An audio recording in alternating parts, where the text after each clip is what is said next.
Eto na mga kalapatids, yung ating tarapal, ayan. So, gawa na kalapatids flyer list yan. Maraming salamat kay Boss Ronald sa kay Boss EP. Ayan, so, ito yung pinagawa natin sa kanila. So, ito, ang sukat nito, alam ko dun sa Gedli. Try natin, sukat natin. Sa old lock to. So, bukod pa yung mga ilalagay natin sa ibang pwesto, nilalagay tayo dun. Natin yung pader na yan. Lalagyan natin ng isang buyan. Ayan. Yung kulay blue na yan, lalagyan natin ng pinaka-ganito. Imagine nyo na lang, ito, mapupunta yan dun. No? Mamaya papakita ko sa inyo. Ito muna, sukat natin. Ayan. Kung makikita nyo dito, yan, sundan natin. Meron na tayong thumbnail. So, nakalagay dito, ayan nga, tungkol sa kalapatids mix. Tapos yung bago nating logo, ayan, gawa ni Madlato. Ayan o, siya gumawa niyan. Ganda. Diba? Solid. O, gandang pang-add. So may background siyang puti sa gilid, tapos yung purong itim dito. So dito natin kasi bubutasan yan eh. Sa gilid din, bubutasan natin dito. O, so di masisira yung kulay black na logo. O, so ito na rin yung gagawin ko sticker, abangan nyo yan. Bumigay tayo ng itong sticker. Tara, sukat natin. So kulang kayo na pagawa ko kasi dapat dalawa to. So isa lang pala nilagay ko. So yung isa dito. Yan, para kay Coco saka sa mga tropa niya. Isang pababaya kasi sira na yung trapal eh. Dito lang natin isa. So, dito yan. Pero nagtataka ako, sobra yung sukat mga kalapatids. Yan, dito yan oh. Yan. Tataka ko sobra yung sukat eh. Pero gagawin natin, ilalagay na lang natin dito sa kabila. Kasi yun nandito, buo pa yung tarapal eh. So ipakita mo nga dito. Yan, ganda. Yan. Ilalagay natin ngayon ito sa gilid. Yan. Ito kasi matino pa to. Ayan, oh. Meron pang tarapal to eh. Pwede pa to. So di na natin gagalawin to. Lalagay natin yung sa kabilang side. Let's go! Siya si Idol Madla, nakakahanga, may mga hawak, gandang linyada. Ika'y inspirasyon kung bakit hanggang ngayon ako'y palaging kumakarera. Eto, isa naman na to mga kalapatids para doon sa bahay nila Coco. Pero parang sobra yung sukat eh. Pero di bali, may adjustment naman, babawasan na lang natin yung sukat. 5 feet siya dito. Dito, 5.5. Check ko, double check natin yun. So yan, ganito. Solid. Gandang patakip na ito. Sakali, malamang mabuwasan to dito sa gilid. Kakat natin ng konti. Kasi by feet yung sukat natin. Tupi muna natin. Ito mga kalapatids, tapos na. Lalagyan na natin ng kahoy magkabila. Magiging itsura nito, ganyan. Tapos, nakalagdag dito yan. Yan.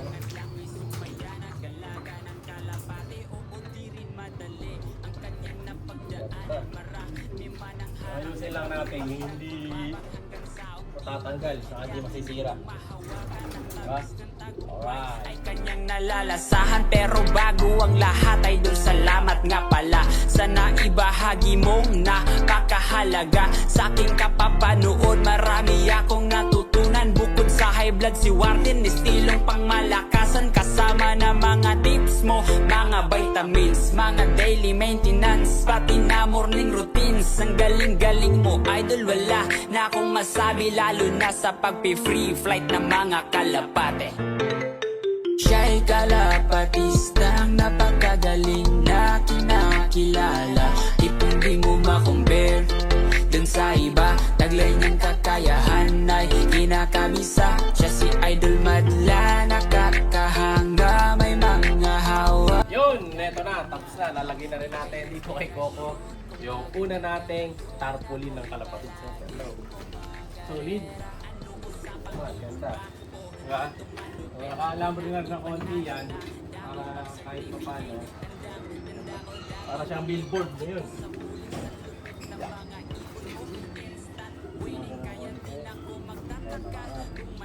Wala kasira-sira mga kalapatids. Makinis na makinis. Malilinis pa to pagka taulanan. ayan.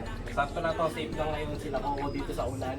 Ang maganda dito, may tractor pang kasama to pa 5,000. So dito pilang siya, mano-mano, di na pwede fully kasi nga mababa lang.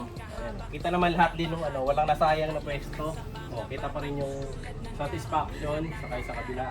Pati yung mga gut health. Kompleto. Ayan. So pagka itutupiin mo to, ay ganyan lang.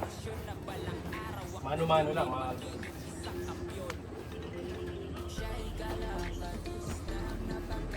Ay may kahoy siya kabilaan.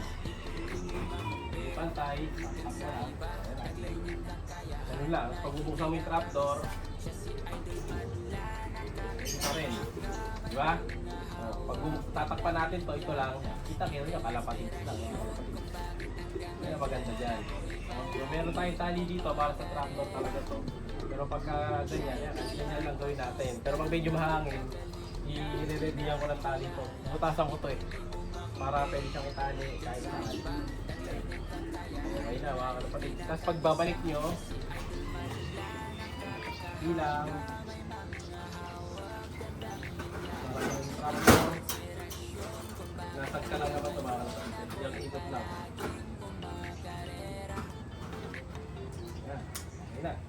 Lagyan na lang natin ang dito ng tali para di siya malaglag. Or dito, lalagyan ko isa pa dito. Alright. So kanina nalagay na natin yung tarapal dito sa likod mga kalapatid para doon sa kanila Coco. Ngayon, meron pa ako ditong natitirang 3. Pero yung isa nalagay na namin. So ito yung isa na para doon sa likod. Ito yung para sa Dreamloft. Ayan. Okay tayo. So dito natin lalagay sa Dreamloft eh. Yan. At yan yung kulay blue. Yung pagitan ng dalawang jalousie. Doon natin lalagay yung isa. Kaya magiging maganda yung view niya pagka galing sa dike. Pero ito, makikita nyo dito. Parang na natin. Tanong. So, yung isa nandito mga kalapatid. Ayan o. Yun o. So, kita nyo ba yan? May kulay itim na poster dyan. So, labas tayo dito. So, dito namin kinabit yung isa. Ayan o. Kita nyo. Ang laki na. Ayan o. So solid mga kalapatids. Dito natin kinabit yung bagong tarapal. So kita nyo napakaganda niyan ngayon dyan. So hindi pa nakabuong ladlad dyan. So may stopper kasi yan doon na tali. Ayan. So nakaano lang ito pulley. Ayan o. So si tatay ang expert dito sa pulley eh. Ako di ako sa nagbawa niyan eh. Nilagyan niya ng pulley yan dito kabilaan. Ayan. So pag hinila mo siya, tutupi dapat siyang pataas. Kaso kulang pa ako ng kulang pa ako ng WD-40. Sprayan natin yung mga pinakagulong para umikot. Pero basically hinihilahin mo siya doon. Tapos ma-roll siya pataas. Pero yan, ganda na oh. Diba? So bawing-bawi, okay na tayo dito. Sulit yung paglagay natin ng dito. Ng ganyan. Tawag dito ng poster para tayo merong billboard ngayon. Sobrang ganda. Ayan. Side view, kitna, eto. Pag malayo, kita nyo. Tapos pag nalagay pa yung poster dun sa taas, kumpleto na. Yan.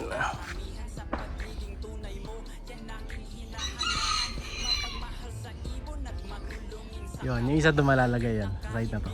Yan, dyan. So, kitang-kita din sa daan yan.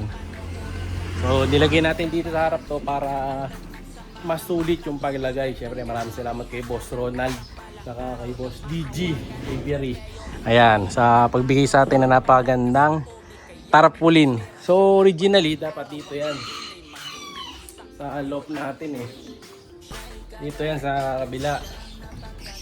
Ito nga, hindi ko nahingian eh. Ayan, dapat ito nasukatan ko din. Susunod dito pagka pwede pang magpagawa. Pasusukatan natin ito mula doon ng ganyan, pababa. Para libreng ads din dito, no? Pero putol yun hanggang doon sa ilalim lang. Hanggang sa may patukaan. Dito pwede rin. Ito pwede rin natin palagyan to eh. Dito dapat talaga yun original. Sa labas. Ayan, mula dito sa dulo na to. Hanggang doon. Kaso ka dahil may bahay pa dito, hindi pa nagigiba. So hindi pa magagamit. So matatagalan pa. Kaya ginawa ko, nilagay muna namin dito. Kami ni tatay maglalagay ganyan. Ayan. Wash out kay tatay. And happy New Year ngayon sa atin mga lahat, mga kalapatid. Sana maging okay ang New Year natin. Good health. Sana maging mas successful ang ating 2026.